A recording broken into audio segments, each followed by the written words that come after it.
Picture this, a second-grade classroom. 24 innocent faces. One teacher's thoughtless song. And 8-year-old Maya Richardson's world shattering in an instant. But when her grandmother got that phone call at 2:34 p.m., everything changed. What happened next would shake an entire school system to its core. Drop a comment below telling us where you're watching from, and if this story resonates with you, hit that subscribe button. We're just getting started. Maya Richardson was having an ordinary Tuesday morning. Her grandmother, Loretta, had lovingly styled her hair into 2 perfect puffs, secured with her favorite pink butterfly barrettes. She was excited about school, about the math test, about her best friend Jennifer's upcoming birthday. She had no idea that by lunchtime, she'd be sobbing in the bathroom, her childhood innocence fractured by words that cut deeper than any physical wound. Mrs. Elena Whitmore had been teaching second grade for 32 years. Her classroom boasted the highest test scores in the district. Parents requested her specifically. She considered herself fair, even progressive, she'd voted for Obama, after all. But on this particular morning, when her students grew rowdy during math time, something ancient and ugly surfaced from the depths of her memory. "You look like a monkey," she sang out in a sing-song voice, attempting to regain control. "You live in a zoo." The classroom fell silent. Not the attentive silence teachers crave, but something darker, the held breath of children sensing something fundamentally wrong. Mrs. Whitmore laughed it off, calling it a silly playground rhyme, completely missing how Maya's face crumpled, how her small hands gripped her desk until her knuckles went pale against her brown skin. Tyler Morgan whispered loud enough for others to hear, "I think she was talking about Maya." Maya, the only black child in the classroom, understood instantly what her grandmother had tried to explain over dinner just weeks before. The past wasn't past at all. It was right here, embedded in her teacher's casual cruelty, reflected in her classmates' knowing glances. When Miss Garcia found Maya and Jennifer hiding in the bathroom during lunch, the full story tumbled out between heartbroken sobs. A call was made.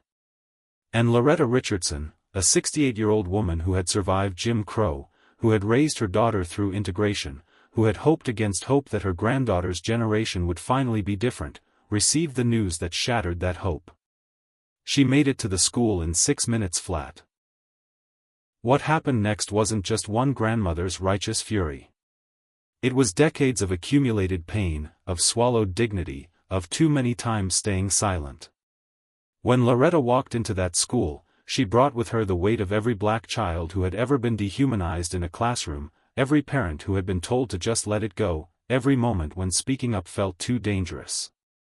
But Loretta didn't come to destroy. She came to teach. Standing in Mrs. Whitmore's classroom with Maya present, because Maya needed to witness this, Loretta delivered a masterclass in holding people accountable while leaving room for growth. She made Mrs. Whitmore look at Maya, really look at her, and see the devastation she'd caused. She explained the history Mrs. Whitmore had somehow managed to ignore for 60 years. She demanded not just an apology, but understanding. "You've had the privilege of treating that rhyme as neutral," Loretta told her. "No one has ever compared you to an animal as a way of marking you as inferior." Mrs. Whitmore's tears came too late to undo the damage, but Loretta wasn't finished. She moved Maya to Miss Garcia's classroom, a teacher who truly saw all her students. She joined the school board committee.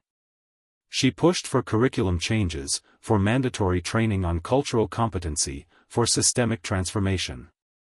The victory wasn't just personal. It was institutional. 2 years later, Maya stood in her middle school, leading a diversity club, turning her pain into purpose. Mrs. Whitmore, whether through genuine transformation or guilty conscience, had retired and begun volunteering with literacy programs in black communities. The school district had implemented real changes, not perfect, never perfect, but meaningful. And Loretta? She continued showing up at school board meetings, asking hard questions, refusing to let anyone forget that children's dignity isn't negotiable. This story isn't about a single incident resolved. It's about what happens when love manifests as fierce protection, when trauma transforms into advocacy, when one grandmother's refusal to stay silent ripples outward and changes systems. Maya learned something that day that changed her forever, not just that cruelty exists, but that she would always have someone willing to fight for her. That her worth wasn't up for debate. That standing up wasn't optional, it was essential. If this story moved you, don't forget to subscribe. We share stories of courage, justice, and the power of speaking truth to power.